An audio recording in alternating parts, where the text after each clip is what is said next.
통해서 바로의 모습을 통해서 하나님의 뜻이 어디에 있는가 우리에게 알려주시고 계십니다. 지난주에 우리는 지금까지 계속적으로 출애굽기 나오는 재앙들을 통해서 하나님께서 이 땅에 가진 자들 그리고 권력과 힘으로 나약한 자들을 억누르고 핍박하는 그들을 향해서 나약한 자들을 향해서 억눌림 받는 자들을 향해서는 내 백성이라 위로하시고 그리고 불의를 행하고 죄악을 행하는 힘 있는 자들에게는 그들을 낮추시고 깎으시고 심판을 하시는 하나님의 역사하심. 그래서 재앙을 통해서 하나님께서 높은 자들, 이집트 사람들은 꺾으시고 낮은 자들, 나약한 자들은 나의 백성이라 하시는 하나님의 전적인 위로를 이 심판을 통해서 우리에게 보여주고 계시다는 것을 보고 있습니다.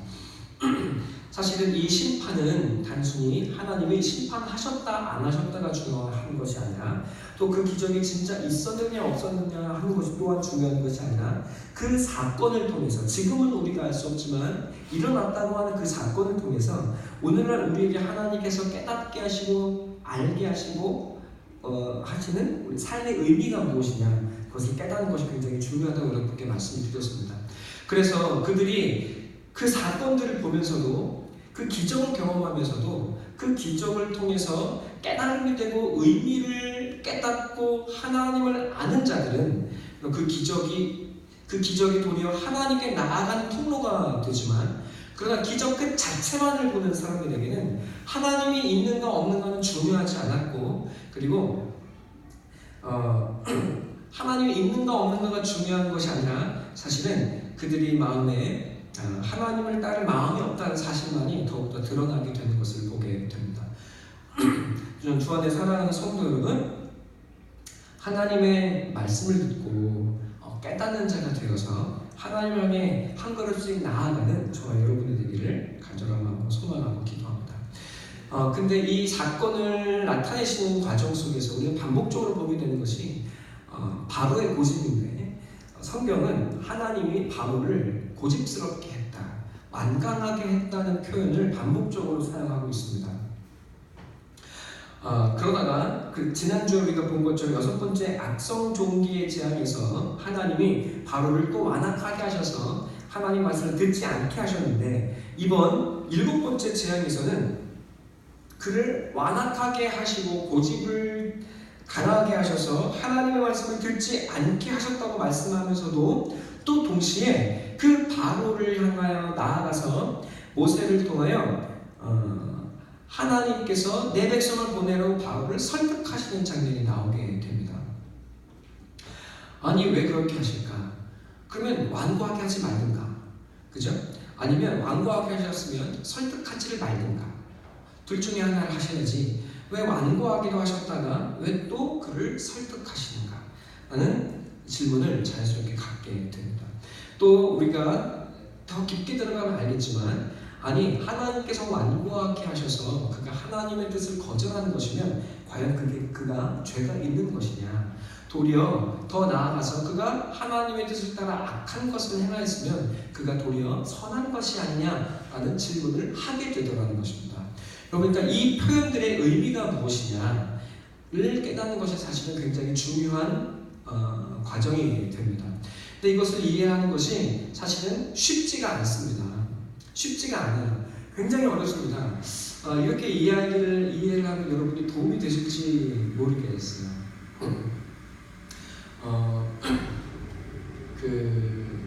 저희 아들이 하나 있습니다. 저랑 똑같이 생겼습니다. 네. 첫째는 그래도 눈치껏 엄마 아빠가 좋아하는 것을 하려고 합니다. 근데 둘째는 일단 반역이 본성인 것 같다는 생각이 들 때가 있어요. 지 멋대로 해요. 지 멋대로 하고 지 마음대로 합니다. 좋게 이야기를 하죠. 너 그러면 안 돼 라고 분명하게 이야기를 합니다. 그럼 어떻게 할까요? 이 아이가 딱 하고 이해하고 아빠가 나를 사랑해서 그거 하지 말라고 하는구나, 그거 안 하면 나한테 득이 되고 좋겠구나 하고 이렇게 이해를 해주면 얼마나 좋을까요? 근데 꼭 이 친구는 꼭 반역을 하고 말을 듣지를 않습니다. 그래서 꼭 저희가 그 하면 안 되는 거니까 꼭 제가 인품이 부족해서 그런 거겠지만 때리기도 하고 따끔하게 혼을 냅니다. 여러분 그러면 어떻게 합니까? 저희 아들이 두려움에 사로잡히죠. 내가 이거 하면 안 되겠구나. 근데 아빠의 마음을 깨달아서가 아니라 아유 내가 더럽고 치사해서 안 하고 말지. 내가 안 한다. 이런 표정이에요. 이해가 되십니까? 이해가 되시죠? 안 해. 이런 거지. 아, 아빠가 나를 진짜 사랑해 되게 좋은 길을 알려주고 계시는구나가 아닐까라는 거예요. 여러분, 근데 어느 날 내가 이 친구가 저한테 가끔 이렇게 얘기해요. 아빠는 늘 이런 식이잖아. 뭐 이렇게 이야기를 해요. 8살짜리밖에 안 된 게 아직 8년도 못 살았어요. 이동은 12월 31세이기 때문에 만 7살도 안 돼요. 6살입니다. 초등학교 다니는데요. 뭘 안다고 아빠는 늘 이런 식이잖아 하면서 어떻게 해요? 네, 좋게 마음을 더 고집스럽게 해요. 그래서 꼭 한번 하지 말라는 걸 한번 꼭 더 합니다. 이해가 되시나요? 아, 이거를 어떻게 될지 모르겠어요. 사랑으로 좋게 말하면 우습게 여기고 때려서 혼을 내면 무서워서 두려운 마음으로 잠시 그 눈빛을 피하지만 마음속으로는 완고함이 더해지는 거예요. 야, 이 아이를 대체 어떻게 키워야 되는 것인가 굉장히 고민될 때가 있습니다. 마찬가지입니다. 하나님은 우리에게 가장 좋은 길로 인도하시고 우리를 사랑하시고 이끌어가기를 원하시지만 그 사랑의 표현을 받는 우리들은 그 사랑을 고집대로 받아들이지를 않습니다. 죄인의 특징이 무엇인지 아십니까? 죄인의 특징은 사랑을 사랑으로 받지 않는다는 것에 있습니다. 자, 예수님께서 하나님께서 우리를 사랑하셔서 아들을 보내셨습니다. 예수님을 보내셨어요. 그래서 높아진 사람들을 향해서는 교만하지 말라고 훈계하시고 그리고 낮아진 사람들, 아파하는 사람들에게는 그들의 병을 고치시고 그들과 함께 하시며 하늘의 하나님이 가장 낮은 이들의 친구라는 사실을 보여주십니다. 그런데 어떤 일이 일어나게 됩니까? 그 두 사람 모두, 그 두 편 모두가 십자가에서 예수를 죽이는 일이 벌어지게 됩니다. 결국 예수님은 이 땅에 사람들에게 가장 좋은 길을 주시기 위해 오셨고 생명을 주시기 위해 오셨는데 사람들에게 보기에 예수님은 자기가 원하는 것을 주시지는 않는 분처럼 느껴지더라는 거예요. 그래서 예수님이 우리의 죄악을 드러내시고 이 땅의 만족과 만족스러운 삶이 아니라 우리가 온전한 사람이 되어서 하나님의 나라에 합당한 사람이 되도록 우리를 이끌어 가시는 그 인도하심이 내 뜻에 맞지 않는다는 것을 느끼게 하기 시작하면 도리어 우리는 하나님이 내게 진짜 좋은 것을 주시는 분이구나 하고 그 사랑을 깨달아가는 것이 아니라 도리어 이런 하나님 내게 필요 없어 라고 말하면서 그 하나님을 버리고 심지어는 말씀을 버리고 하나님을 버리고 때로는 그 한때 내가 사랑했다고 고백하는 그 하나님조차도 죽일 수 있는 것이 누구다? 바로 사람이라는 것을 하나님은 성경을 통해서 우리에게 보여주고 계십니다. 자, 그러니까 하나님 굉장히 어려운 숙제를 풀어야 하시는 굉장히 어려운 숙제가 예수님 하나님한테 있으신 거죠. 네, 무슨 뜻인지 이해가 되십니까? 여러분 우리의 마음을 다 원하게 해주면 내가 원하는 대로 하나님이 해주시면 그것이 정작 우리에게는 도움이 되지 않습니다. 이도원과 이신에게 제가 제발 사탕 먹지 말라고 이야기하지만 이 아이들은 사탕을 사줄 때 아빠가 나를 사랑하는 것으로 느낍니다. 안 사주면 나를 사랑하지 않는다고 말해요. 그런 것이 아니죠. 더 좋은 것을 주고 싶은 부모의 마음을 이 아이들은 깨닫지를 못합니다.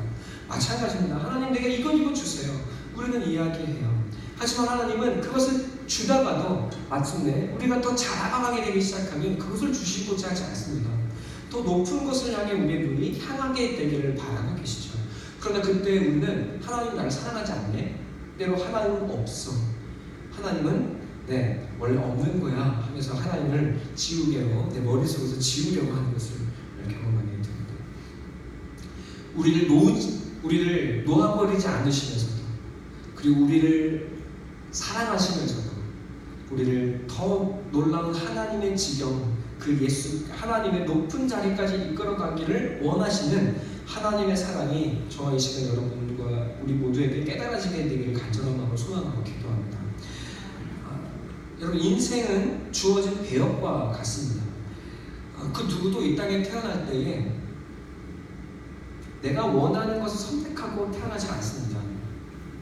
이해가 되시죠? 부모님을 내가 결정할 수 없고 그 환경을 내가 결정할 수 없습니다. 마치 배우에게 넌 이거 해야 돼 라는 배역이 주어지는 것처럼 인생은 하나의 배역을 받는 것과 같습니다. 왜? 이 땅에 내가 원하고 결정하는 것에 되어진 것이 하나도 없습니다. 여러분, 저도 지금은 이장은 정명자 임의 자녀로 태어난 것이 기쁘고 감사합니다. 할렐루야. 하지만 한때 왜 하나님 나는 이건희의 아들이 아닙니까? 여러분, 이런 생각 드신 적 없습니까?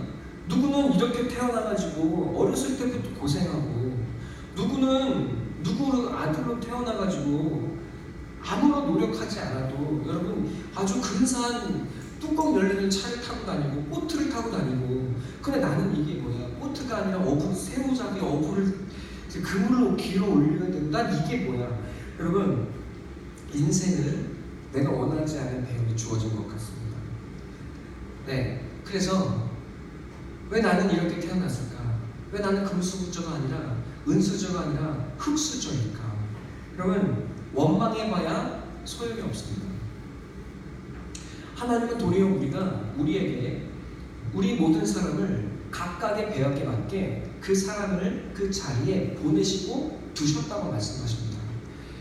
내가 원해서 받은 생명도 아니고 내가 원해서 얻은 자리도 아닙니다. 하나님은 나를 기었고 이 고난의 자리에 던지시고 두셨다고 말씀하고 계시는 것입니다. 어떤 사람들은 시간을 낭비하고 있을지도 모릅니다. 왜 나는 흙수저에 태어나가지고 이렇게 고생을 하며 살아야 합니까? 그러면 어쩌면 그런 원망으로 가득 찬 것이 이 땅의 세상의 모습인지 모릅니다. 여러분, 그러나 하나님은 우리를 이 땅에 두셨다고 말씀하시고 뜻이 있다고 말씀하십니다. 여러분을 그 자리에, 눈물의 자리에 두신 이유가 있다고 말씀하고 계십니다. 그리고 그 말씀을 깨달아 살아갈 때, 나를 이곳에 두신 하나님과 함께 살아가게 될 때, 하나님은 우리의 연약한 삶을 기억하고 하늘의 영광이 되게 하셨다고 약속하고 계신 줄로 믿습니다. 진정한 영광이 무엇입니까? 놀라운 부모가 아니죠. 잘 나가는 부모, 돈 많은 부모 밑에 태어나서 여러분 돈 굴리고 그래서 부자가 되고 그냥 그렇게 잘 살아가는 것, 여러분 그것에는 그냥 주어진 것을 누리고 살아가는 것 뿐이지 어떠한 영광이 없습니다. 그러나 이 땅에 아무것도 없는 자리에 태어났다 할지라도 여러분 그 속에서 그것을 이겨내고 딛고 생명과 열매로 풍성하게 자라나는 사람은 하늘의 영광을 경험하게 될 줄로 믿습니다. 자, 여러분, 이것이 성도의 삶입니다. 세상은 내게 주어진 것이 전부인 줄 알고 주어진 것에 만족하거나 주어진 것을 불평하며 살아갑니다. 그러나 성도는 그 주어진 삶 속에 숨겨져 있는 하늘의 뜻이 무엇인가를 묻고 찾아내고 경험해가는 사람들입니다. 하나님은 우리를 그렇게 이 땅에 보내셨다고 말씀하고 계시는 것입니다. 여러분, 주어진 것이 많은 채 태어났다고 해서 감사할 것도 없고, 그리고 주어진 것이 없이 태어났다고 해서 절망할 것도 없다고 성경은 분명하게 이야기하고 있습니다. 그것이 바로 그 대표가 에서와 야곱입니다. 에서는 태어날 때부터 갓옷, 빨간 옷을 입고 태어난 것 같다고 이야기합니다. 그 몸의 털이 빨갛다고 이야기해요. 그것은 은유의 표현입니다. 무슨 말입니까? 여러분, 그것은 그가 태어날 때부터 빨간 옷을 입었다는 뜻인데, 빨간 옷은 그 당시에 왕이 입던 옷이에요. 그는 태어날 때서부터 왕자처럼 태어났습니다. 아버지의 모든 것이, 아브라함의 쌓아온 모든 것이 그냥 그가 아무 이유 없이 장자이기 때문에 그냥 노력하지 않아도 모든 축복이 저절로 그에게 향하게 되어 있습니다. 그는 모든 것을 거저 주어 받은 사람입니다. 그렇죠? 그러나 한 달에 태어났어도 같은 데에 태어났는데 야곱은 다릅니다.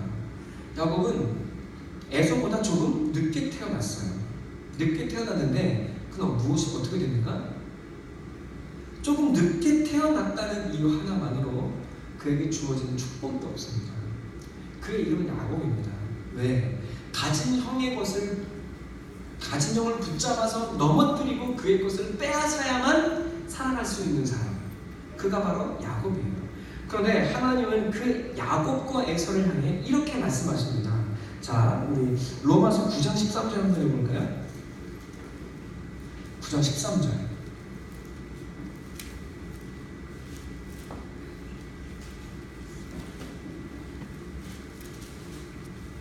로마서 9장 13절. 함께 읽겠습니다.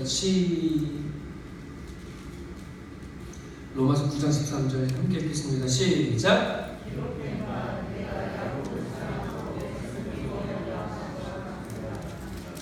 아멘. 모든 것이 주어진 채 태어나는 사람은 그것이 저절로 주어진 것이고 당연한 것이어서 그것이 은혜인 줄 모르고 살아갑니다. 그것이 은혜인 줄 모르고 살아가기 때문에 그에게는 하나님이 보여지지를 않습니다. 네, 그것이 뭐예요? 그가 하나님의 눈에 보이지 않는다는 것. 그것이 성경의 표현으로는 하나님의 에서를 미워한 것과 같다고 표현하고 있습니다. 여러분, 그러나 아무것도 주어진 것이 없어서 남의 것을 빼앗고 욕망으로 살아가고 있는 그 결핍이 가득한 야곱을, 여러분, 성격도 이상하고, 그죠? 고집도 세고, 네, 완고한, 하지만 내게 가진 것이 없어서 늘 슬픈 야곱은 하나님이 사랑한다고 말씀하고 계십니다. 이것이 은혜입니다. 나는 이 땅에 태어날 때 하나님 왜 이런 부분 밑에서 태어나서 인격도 성격도 재산도 아무것도 없는 자로 태어나게 하십니까?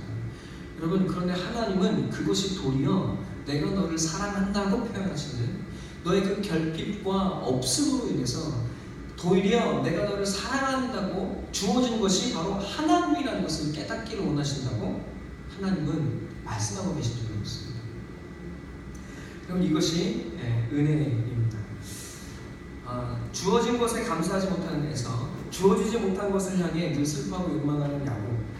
그런데 하나님은 그 없다고 슬퍼하는 야곱에게 도리어 내가 있다고 말씀하고 계시고 야곱을 포기하지 않으시고 그를 붙잡으셔서 귀엽고 하나님의 사람으로 그를 빚어가시고 만들어가고 계십니다. 여러분, 그가 아들을 향해 축복하는 나이가 거의 120세입니다. 그 아버지의 집을 나간 나이는 70이 넘은 나이입니다. 여러분, 하나님은 그가 120세에 이르기까지 그의 평생을 통해서 그의 고집을 꺾으시고, 여러분, 그래서 끊임없이 재산을 축적하려고 하는 그 야곱이 드디어 자기의 결핍을 극복하기 위해서 끊임없이 모으기를 소망하는 야곱, 하나님께 조처럼 돌아오지 않는 야곱을 하나님은 꺾으셔서 너에게 주어진 것이 나 하나님이라는 사실, 진정한 축복은 하나님을 얻는 것에 있다는 사실을 깨닫고 경험하고 고백하는 그 자리까지 야곱을 포기하지 않고 이끌어 가십니다. 여러분, 주 안에 이 하나님의 붙드시는 은혜와 역사가 바로 여러분의 일하는 사실을, 여러분의 삶에 주어지고 있다는 사실을 잊지 아니하시는 우리 성도님들이 되기를 간절하고 소망하고 기도합니다. 자, 어떤 사람들은 동일하게 부어지는 하나님의 은혜가 두렵게 느껴지는 사람도 있고, 어떤 이들에게는 그 하나님의 살아계심이 도리어 나에게 완고함으로 나타나는 사람이 있고, 또 그 완고함 속에서도 나를 붙드시고 나를 놓지 아니하시는 하나님의 사랑이 깨달아져서 이 예배 자리에 나오게 되는 사람들이 있습니다. 네, 이 기적인 거예요. 왜? 모든 사람은 사실은 하나님을 반역하는 자리에 있게 되는데, 그리고 원망하고 불평하는 자리에 서게 되는데, 여러분은 이 연약하고 부족한 삶 속에서 하나님의 은혜를 경험하고 나왔다는 것, 그래서 하나님을 찾고 계신다는 그 사실 자체가 하나님의 역사이고 기적인 줄로 믿습니다. 강하고 담대하신 우리 여러분 되시기를 간절하고 마음으로 소망하고 기도합니다. 여러분, 하나님께서 이렇게 낮은 자, 없는 자, 아무것도 주어지지 못한 채 태어나는 사람을 그냥 사랑하시는 이유가 무엇입니까? 여러분이 그냥 연약하기 때문에 그런 거예요. 자랑할 것이, 주어진 것이 없기 때문에 하나님은 그런 사람들을 그냥 사랑하십니다. 아멘.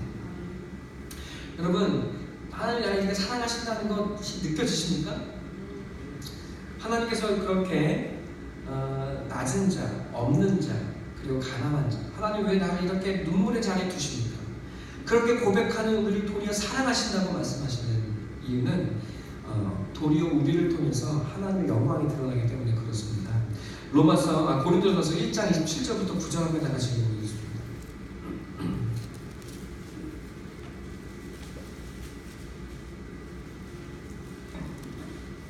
함께 읽겠습니다. 시작.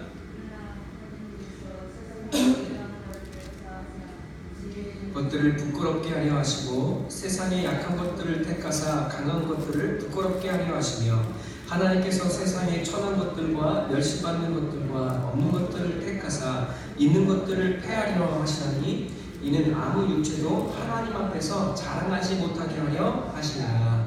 아멘. 자, 여러분, 하나님께서 바로를 심판하시고 이스라엘 백성을 위로하시고 내 백성이 가지고 구원하시고 그들을 이끌어가신 이유가 무엇입니까? 높아진 바로를 낮추시기 위함이고, 하나님의 능력을 드러내시기 위함이고, 그리고 여러분을 통하여서 하나님의 사랑을 깨닫게 하시고, 그리고 여러분을 통해서 하나님의 역사를 이뤄가기 원하시는 라는 것을 깨달아 알기를 바랍니다. 네, 하나님의 역사가 여러분을 통해서 쓰여지기를 원하십니다. 아멘. 자, 하나님은 가진 사람들, 능력 있는 사람들을 통해서 세상을 바꾸시고 역사하는 것이 아니라 이 땅에서 눈물 흘리고 아파하고 삶의 자리를 지켜내시는 여러분을 통해서 이 세상을 이루어 가신다고 말씀하십니다. 그리고 우리를 그렇게 이끌어 가시기 위해서 하나님 우리에게 예수를 보내주시고 우리가 그 예수를 따라가게 하십니다. 자, 1장 30절 한번 읽겠습니다. 시작.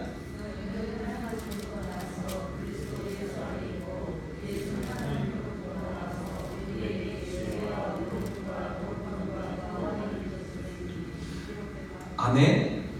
여러분, 그럼 내가 어떻게 이 땅에서 살아가야 될까요? 여러분, 하나님은 예수라고 하는 말씀이신 예수님, 우리 그 말씀을 우리에게 주십니다. 예수라는 말씀이 되신 예수를 우리가 붙잡고 말씀을 따라 살아가게 될 때, 여러분, 우리는 하나님과 함께 이 세상에 강하고 가진 것들을 낮추고 겸손하게 하는 하나님의 능력의 도구가 되어질 것입니다. 하나님은 강하고 잘난 사람들을 통해서 역사하시는 것이 아니라 여러분을 통해 하나님의 말씀을 의지하는 여러분을 통해 하나님의 능력을 드러내시겠다고 말씀하고 계신 줄로 믿습니다. 자, 이것이 바로 하나님께서 바로를 심판하시고 왕관하게 하시는 이유입니다. 하나님의 능력을 드러내시기 위해서, 여러분을 사랑하시는 것을 보여주시기 위해서, 이스라엘을 위해서 하나님은 바로를 왕관하게 하시고 완악하게 하시는 것입니다. 또 한편으로 여러분, 우리의 삶을 삶을 살아가다 보면 인생의 자리에 반드시 원수가 하나씩 있습니다. 저거 좀 하나님 없어지게 해주세요. 종종 기도하실 때가 있지 않으십니까? 하나님, 저거 좀 없어지면 내 삶이 편할 텐데. 여러분, 그렇지가 않습니다. 여러분, 드라마 많이 보시죠? 제가 요즘 보는 드라마가 없어가지고 어떤 드라마를 예를 들지 모르겠어요. 있지만 드라마에 보면 원수가 하나씩 있습니다. 꼭 얄미운 사람이 하나씩 있고 꼭 괴롭히는 한 사람이 있어요. 그런데 만약에 그래서 우리 재밌어서 열통이 터지죠. 저 빨리 죽었으면 좋겠고 없어졌으면 좋겠고 응징받았으면 좋겠는데 그렇게 죽지도 않고 끝까지 남아가지고 괴롭힙니다. 만약에 그 악역이 없으면 드라마가 되지 않습니다. 드라마가 하나도 재미가 없어요. 이해되십니까? 주 안에 사랑하는 성도 여러분, 하나님께서 없어서 슬픈 내 삶에 그냥 위로만 하시는 것이 아니라 왜 우리의 삶에 꼭 바로 같은 것들을 두셔가지고 나를 억압하고 눈물을 흘리게 하십니까? 여러분, 그럼 우리 늘 기도합니다. 하나님 저 원수 좀 없어지게 해주세요. 여러분, 근데 원수가 없어지면 드라마가 되지 않아요. 여러분의 삶은 너무나 재미가 없어집니다. 할렐루야. 여러분, 여러분의 삶에, 우리의 삶에 나를 괴롭히는 악역이 없다면, 나를 고통스럽게 하는 악역이 없다면 우리의 삶에는 하나님의 말씀을 깨달아서 하나님의 말씀으로 세상을 이기는 그렇게 하나님 말씀을 깨닫고 말씀을 실천하고 우리의 삶을 영광스럽게 할 우리는 배경과 기회를 잃어버리게 됩니다. 하나님은 우리의 삶에 원수를 없애시지 않습니다. 하나님은 반드시 여러분의 삶에 가시를 두십니다. 바로와 같은 넘을 수 없는, 우리의 힘으로 넘을 수 없는 원수를 우리의 삶에 두십니다. 여러분, 그렇게 나의 삶이 없고 심지어는 바로와 같은 원수가 우리 앞에 떡 하고 버티고 있을 때 여러분, 혹시 여러분은 이번 생은 글렀어 라고 생각하십니까? 그렇지 않습니다. 하나님은 우리의 삶에 그런 우리를 붙드셔서 그 바로를 꺾으시고 그렇게 아무것도 아닌 나를 하나님의 영광의 사람으로 빚어가시겠다고 약속하십니다.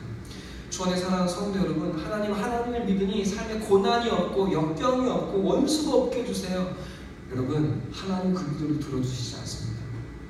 하나님은 도리어 우리를 그 자리에 두신다고 말씀하십니다. 그래서 한번 느껴보라고 말씀하십니다. 내 나를 붙들고 한번 이겨보라고 말씀하십니다. 여러분, 그 삶 속에서 하나님의 영광의 삶을 살아내는 성도의 삶의 드라마가 무엇인지를 하나님은 맛보라고 말씀하신 줄로 믿습니다. 여러분, 하나님 저에게 주실 기회이군요. 하나님, 눈물 나고 드라마라고 해서 여러분 영광스럽겠습니까? 그 순간은 영광이고 그 순간은 아픔이고 눈물이고 고통이죠. 여러분, 그러나 그 눈물이 없다면 우리의 삶에는 보람도 없고 영광도 없습니다. 여러분, 우리의 삶을, 이 고통의 삶을 생명으로 바꾸어낼 진정한 생명의 능력을 하나님은 우리에게 주시기를 원하시고 이미 우리에게 주십니다. 여러분, 예수님은 이 땅에 오셔서 그를 사랑하는 사람이 없고 그를 이용하려고만 하고 심지어 그가 이용 가치가 떨어졌을 때는 온 사람이 그를 죽이는 자리에 그를 이르게 했습니다. 그런데 예수는 그 죽음을 쟤들이 나를 죽여요 하나님, 쟤들 좀 죽여주세요가 아니라 하나님, 저들이 하는 일이 무엇인지 저들이 알지 못합니다. 저들을 용서해 주십시오 라고 기도합니다. 여러분, 예수님은 고통을 당한 그대로를 갚으시겠다고 하는 것이 아니라 이 놀라운 하나님의 사랑을 깨닫고 여러분, 도리어 그 자리에서 저들을 위해 기도하고 하나님, 나를 이곳에 두신 것이 하나님의 생명과 부활의 역사가 되게 하실 것을 믿습니다. 여러분, 예수님은 그 자리를 묵묵히 걸어가십니다. 담담히 걸어가십니다. 여러분, 그 삶이 우리에게 생명과 소망이 되고 역전의 부활의 역전이 되는 것을 이제 우리는 봅니다. 여러분, 그 증거가 우리에게 주어져 있습니다. 여러분, 우리도 그 삶으로 하나님이 부르고 계십니다. 하나님, 내 삶이 이게 뭔가요? 하나님 믿는데 왜 이렇게 고통이 많고 왜 이렇게 원수가 많은가요? 여러분, 그 눈물의 삶의 자리를 버티시고 이기시고 승리하시기를 간절한 마음으로 소망하고 기도합니다. 하나님의 이 승리의 이야기를 써내려갈 사람을 하나님은 찾고 계십니다. 내가 너와 함께 이기고 내가 너와 함께 살아갈 테니 세상을 돈으로 능력으로 이기는 것이 아니라 말씀으로 나와 함께 이겨낼 사람. 그래서 세상이 높아진 것들을 꺾고 이 세상의 작은 것들을 사랑하는 하나님의 사랑을 드러낼 그 사람, 나는 찾고 있다고 하나님 말씀하고 계십니다. 여러분, 하나님 그 삶으로 내가 부르심 받는 줄로 믿습니다. 고백하는 저의 여러분이 될 줄로 믿습니다. 네, 자, 이제 중요한 자리에 이르게 됩니다. 우리를 위해서 하나님이 이제 바로를 완악하게 하신다는 의미가 무엇인지 이해가 되시죠? 또한 하나님은 우리만을 위해서가 아니라 사실은 바로를 위해서 바로를 완고하게 하십니다. 그러면 하나님은 누구는 사랑하고 누구는 사랑하지 않는 것인가요? 여러분, 이것을 잘 이해해야만 우리는 선택론 혹은 기독교에서 오랫동안 뿌리 내리고 있는 하나님 누구는 사랑하고 누구는 선택하고 누구는 선택하지 않았다고 하는 이런 오류에서 조금 한 걸음 나아가게 됩니다. 그럼 물론 하나님은 완고하게 하셔서 하나님의 뜻을 드러낼 완고한 바로를 세우기도 하시고, 아무것도 없는 우리를 통해서 사랑받는 것이 무엇인지 은혜를 깨닫게 하시는 그런 사람도 택하십니다. 그러나 그것은 하나님의 택하심이 분명한 것이지만 그 택하심 속에서는 도리어 여러분 나만이 아닌 그 높아진 것들을 구원하시고자 하는 하나님의 은혜와 사랑도 숨어 있더라는 거예요. 자, 우리 로마서 9장 19절 20절 한번 다시 한번 볼까요?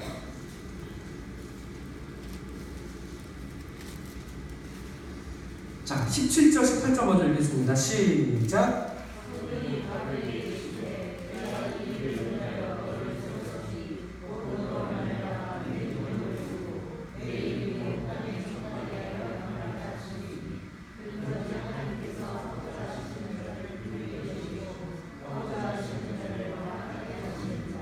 아멘. 자, 이제 어려운 질문에 우리가 다다르게 됩니다. 하나님이 하고자 하는 신자를 긍휼히 여기시고 하고자 하신 자를 완악하게 하십니다. 그럼 우리는 질문하게 됩니다. 그러면 완악하게 하신 자들이 자기 고집을 행하고 죄를 행하면 그것이 악하다고 말할 수 있는 것이냐? 그러면 하나님이 너무한 것이 아니냐? 라고 이야기를 하게 되더라는 거예요. 그것이 바로 19, 20절의 이야기입니다. 혹 내가 내게 말하기를 그러면 하나님이 어찌하여 혹을 하시느냐? 누가 그 뜻을 대적하느냐 하니 이 사람아 네가 누구이기에 감히 하나님께 반론하느냐? 짐을 받은 물건이 지은 자에게 어찌 나를 이같이 만들었느냐? 말하겠느냐? 자, 19절은 그러면 어찌 우리에게 내가 죄를 지었다고 해서 어찌 하나님이 나한테 뭐라고 하실 수 있습니까? 라고 질문하는 것입니다. 그러면 과연 우리를 악하게 하신 하나님이 옳으냐에 대한 신정론에 대해서 질문하게 된다는 것이죠. 그것에 대해서 21절은 바울이 이렇게 이야기합니다. 토기장이가 지는 칸더미로 하는 귀 쓸 그릇을 천이 쓸 그릇을 만들 권한이 있다라고 분명하게 이야기하죠. 여러분, 여기까지 이야기하면 우리는 하나님의 뜻을 알 수가 없고 하나님의 결정에 대해서 우리는 더 이상 아무 말도 하지 말라는 것처럼 이해하게 되기 시작합니다. 여러분, 그런데 로마서 1장에서는 하나님의 말씀을 마음에 두기 싫어하는 사람들을 하나님은 하나님이 없는 그 자리에 내버려 두신다고 말씀하십니다. 이해가 되십니까? 하나님은 완고한 사람을 완고한 자리에 내버려 두시기도 하고 또 완고한 사람을 더 완고하게 하시기도 해요. 이해가 되시죠? 네. 그런데 그것이 우리가 보기에는 어찌 하나님 이렇게 할 수 있어? 하나님 나쁘네. 이렇게 반응하게 된다는 거예요. 왜? 우리 모두가 악한 본성이 있기 때문입니다. 자, 제가 처음 이렇게 말씀드릴 때 제가 아무리 아들에게 사랑의 언어로 말을 해도 아들은 알아들어요? 못 알아들어요? 못 알아듣습니다. 사랑해서 이 아이를 때리면 이 아이는 어떻게 해요? 도리어 마음을 완고하게 합니다. 왜? 사랑을 깨닫고 아는 지혜가 아직 없어요. 그저 내가 원하는 대로만 해주는 것이 나를 사랑하는 것이라고만 단순히 생각하고 있습니다. 그러니까 이 아이에게 내가 무엇을 하고 무엇을 보여주어도 이 아이는 도무지 이해를 하지 못해요. 사랑을 때때로 사랑을 보여줘도 사랑을 보여주면 그것이 나를 우습게 여기는 아빠 별거 아니네 라고 하는 오해가 되고 또 강하게 나아가면 아빠 너무하네 라고 마음을 완고하게 합니다. 여러분, 그런데 저는 이제 이 아이에게 어떻게 합니까? 이 아이가 마음이 완고해질지라도 이 아이는 또 때로는 강하게 더 그 마음이 완고해지게 할 때가 있습니다. 이해가 되시죠? 네. 아직 안 되시면 아이가 없으신 거예요. 나보셔야 알아요. 그죠? 왜? 지금은 얘가 모르지만 내가 이 아이를 혼낼 때 이 아이의 마음을 기쁘게 해주지 않을 지금은 않지만, 그래서 이 아이가 나를 향해 표독스러운 눈을 하고 나를 향해, 저를 향해 이게 아빠 맞아? 라고 오해할 것이 분명하지만, 그러나 이 아이는 저는 분명히 합니다. 왜? 이것이 이 아이에게 득이 될 것을 알기 때문에.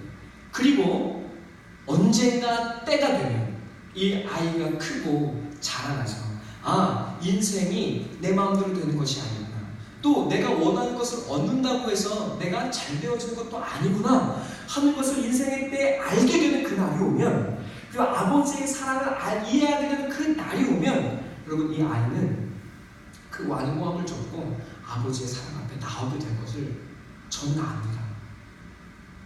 그래서 저는 이 아이에게 지금 완고하게 할 수 있어요. 때릴 수도 있고, 그리고 혼을 낼 수 있어요.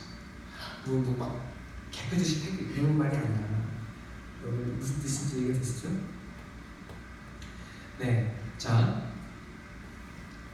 우리가 이 전적인 하나님의 사랑을 깨닫게 되기 시작할 때, 그때에는 여러분, 높은 자는 그 마음이 낮아져서 내가 그동안 하나님 앞에 교만했구나 하는 것을 깨닫게 되고, 낮은 자는 이런 나를 하나님이 사랑하시는구나 하고 알아가게 되어집니다. 그러니까 내가 사랑받는 것은 내가 어떠해서 잘나서 노력해서가 아니라 그냥 내가 불쌍해서 나를 사랑하시는 겁니다. 하나님 나를 완고하게 하시는 것은 내가 교만해서 나를 낮추시는구나 하고 깨달을 때가 오게 되기 시작합니다. 자, 그런데 이스라엘 백성 어떻게 했어요? 바로는 마음이 높아졌어요. 그러니까 하나님은 그를 끊임없이 완고하게 해가십니다. 여러분, 이스라엘 백성은 아무것도 없어요. 그래서 하나님이 그들을 사랑하십니다. 그런데 하나님의 사랑을 받는 그들이 내가 하나님의 사랑을 받을 만한 뭔가 있으니까 사랑하겠지 라고 생각하게 되어질 때 그들은 교만해지기 시작합니다. 로마서 10장 2절 함께 볼까요? 함께 읽겠습니다. 시작.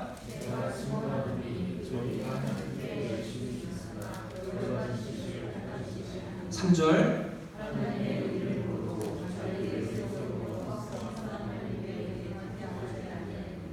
아멘. 여러분, 이것이 뭐예요? 저를 보세요, 여러분. 이 중요한 자리에 이르게 됩니다. 아무것도 없는 사람들을, 이스라엘 백성을 하나님이 사랑했어요. 그러니까 이 사람들이 어떻게 했어요? 내가 아무것도 없기 때문에 그냥 하나님 나를 사랑하시는 거야. 하나님 나를 그냥 사랑하시는 거야가 아니라, 하나님 사랑하시네. 내가 뭔가 좋은 게 있으니까 사랑하는 거지. 내가 열심히 충성하고 봉사하니까 사랑하시는 거지. 라고 생각하면서 어떻게 해요?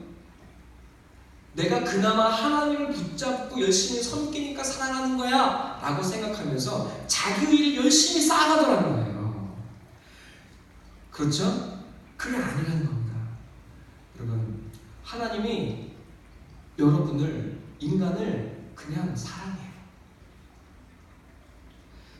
못나서 잘나서가 아니라 그냥 다 사랑합니다.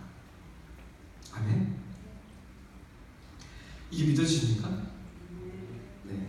그래서 높아졌다고 교만할 것이 없고, 없다고 해서 슬퍼할 것이 없다. 자, 이제 바울은 거기서 멈추지 않습니다. 그것을 아주 간단하게 이렇게 이야기해요. 11장 32절 한번 읽을까요?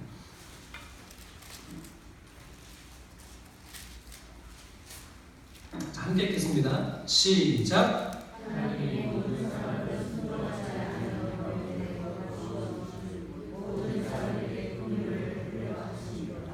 아멘. 여러분, 저를 보시겠어요? 사실은 모든 사람은 하나님의 말씀에 순종하지 않습니다. 이 세상의 모든 사람은 하나님을 싫어해요.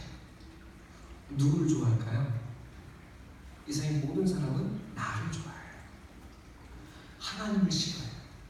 하나님을 이용하려고 해요. 그래서 모든 사람은 사실은 하나님 앞에 하나님을 순종할 수가 없습니다. 그런데 여러분, 우리가 하나님을 향해 완고하는 것도, 그 하나님을 거역하는 그것도, 하나님은 뭐라고 말씀하세요? 우리를 완고하게 하실 거라고 말씀하세요. 여러분, 이것이 큰 은혜예요. 내가 하나님을 향해 거역하고 거절하는 것도 내 마음대로 하는 것이 아니라 어디 안에 있다? 하나님의 뜻 안에 있다고 말씀하고 계시는 거예요. 여러분, 세상에는 하나님을 거절하고 하나님과 싸우는 적대적인 세력이 있지만, 그러나 그들이 마귀와 하나님이 이렇게 손을 맞잡고 씨름하고 있는 게 아니라 그 마귀조차도, 그리고 하나님을 거역하는 우리의 악한 심성조차도 전부 어디 안에 있다? 하나님의 뜻 아래에 있다고 말씀하고 계시는 거죠. 여러분, 이제 소망이 되어지지 않습니까? 인생은 내가 하나님을 열심히 한다고 복을 받는 것도 아니고, 또 내가 마음을 완악하게 한다고 하나님을 멀리 도망가서 대적할 수 있는 자리에 서는 것도 아니더라는 거예요. 여러분, 인생은 무엇입니까? 하나님의 전적인 은혜 안에 놓여 있는 것입니다. 내가 하나님의 마음을 완고하게 할 때, 나 하나님 교회 안 가. 나 하나님 싫어. 여러분, 그때에도 나의 완고한 마음, 때로는 하나님이 더 완고하게 하시면서 하나님 없는 그 눈물의 자리까지 두게 하시고, 여러분, 드디어 하나님을 아는 자리에 이르게 하시겠다고 하나님이 말씀하고 계시는 거예요. 여러분, 내가 나는 열심히 하니까 하나님이 나를 더 사랑하겠지? 아니에요. 그 이전에 이미 하나님은 우리를 사랑하고 여러분 우리를 위하고 계신다고 말씀하고 계시는 분이 있습니다. 자, 우리 로마서 그러면 9장 16절 한번 볼까요?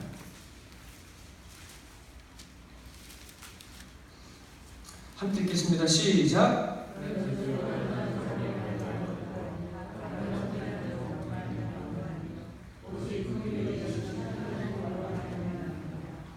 아멘. 하나님께서 바로를 완고하게 하시고 심판하실 때 그 심판은 우리에게 위로가 되고 우리의 구원의 길이 됩니다. 여러분, 하지만 우리가 보기에는 바로를 심판하는 그 심판이 사실은 하나님이 보시기에는 바로를 미워하시는 것이 아니라 바로를 사랑하셔서 부르시는 하나님의 음성이라고 성경은 이야기하고 있는 거예요. 자, 여러분,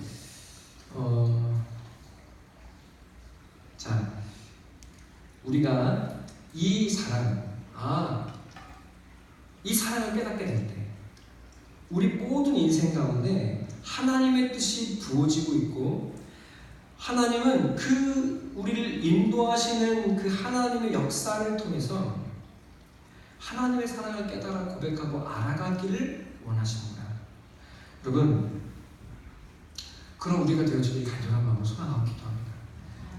그제서야 우리는 이제 좀 편안해지기 시작합니다. 자, 오늘 성경에 어떤 사람들이 나타나요? 하나님의 말씀이 두려워서 우박에 맞지 않으려고 가축을 안에 들여놓는 사람들이 있습니다. 그렇죠? 근데 그들은 어때요? 하나님을 사랑하는 것이 아니라 그냥 말씀이 두려운 거예요. 하나님이 두려운 거예요. 한편으로 어떤 사람들이 있어요? 그런 하나님이 미워서 마음을 더 완고하게 하고 내 멋대로 할 거야 풀어놓는 사람도 있습니다. 하나님이 하나를 하지 못해요. 무엇을 하지 못합니까? 억지로 하나님을 사랑하는 자리에까지 우리를 하나님을 사랑하게 하지 못해요. 이해가 되시죠? 다만 하나님은 우리를 완고하게도 하시고, 그랬던 우리를 설득하기도 하시고, 그리고 우리의 삶을 통해서 우리를 사랑하시는 기적을 보여주기도 하시고, 그래서 어디까지 이르길 원하세요? 이런 나를 하나님이 사랑하시는구나 하고 깨닫는 자리까지 우리를 이끌어가기를 원하십니다. 그제서야 우리는 좀 편해지기 시작해요. 하나님, 내가 노력해서도 아니고 내가 못나서도 아니고 하나님은 그저 나를 사랑하시는 거예요. 그 사랑이 나를 붙들고 이끌어갈 줄로 믿습니다. 여러분, 그것이 믿음인 줄로 믿습니다. 그것이 믿음이에요. 믿음은 이런 게 아니에요. 오늘도 나는 걱정이 없어. 오늘 먹고 살 거 걱정 없어. 이게 믿음이 아니라 그래서 내가 원하는 건 다 기도하면 얻을 수 있어. 나는 걱정도 없고 근심도 없고 미움도 없는 완전한 믿음의 사람이야. 그게 믿음이 아니라, 여러분, 이 연약한 삶에 내가 완고해도, 내가 가난해도 하나님은 내 어떤 모습을 통해서도 나와 함께 하시고 나의 모든 것을 통해서 하나님을 알고 사랑하게 되는 그 자리까지 이끌어가기를 원하시는 하나님이라는 것을 깨닫는 것, 그것이 믿음입니다. 그러면 이제 우리는 비로소 빌립보서의 고백을 하기 시작해요. 아유, 죄송합니다. 너무 길고 짜증나시죠? 네, 너무 안타까워서 우리 정윤경 목사님 빨리 끝내라고 안타까운 메시지를 보내고 있어요. 자, 우리 이제 비로소 우리가 전적인 하나님의 은혜가 우리를 이끌어오고 있다는 것을 깨닫게 될 때 이제는 드디어 믿음의 고백을 하기 시작합니다. 빌립보서 1장 6절 함께 보겠습니다. 시작.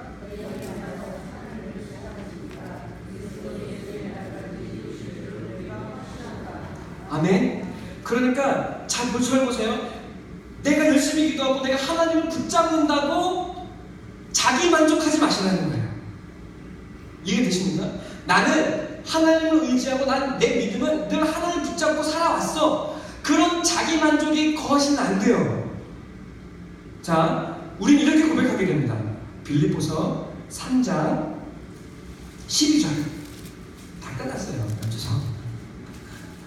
함께 읽겠습니다. 시작.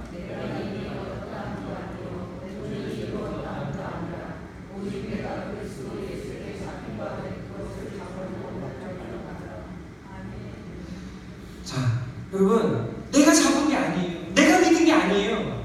아멘? 하나님을 붙들어서 여기다 앉혀놓으신 거예요. 근데 오늘 여러분은 그 사랑이 깨달아지고 믿어져서 그것이 아멘으로 고백도 여기까지 이른 거예요. 기적이에요, 기적. 아멘? 그런데 그 사랑이 여러분을 하나님의 나라로 이끌어 가실 거예요. 조급하지 마시고, 내가 지금 하루 넘어진다고 왜 내 삶이 이렇게 안 풀려? 절망하지 마시고 나의 모든 삶을 통해서 하나님이 이끌어 가실 것을 믿고 내가 붙잡기만 한 그것을 사모하기에 내가 그것을 또 잡으려고 달려간다고 하는 이 바울의 고백이 깨달아지게 되기를 바라고 소망합니다. 기도하겠습니다. 하나님, 이 짧은 인생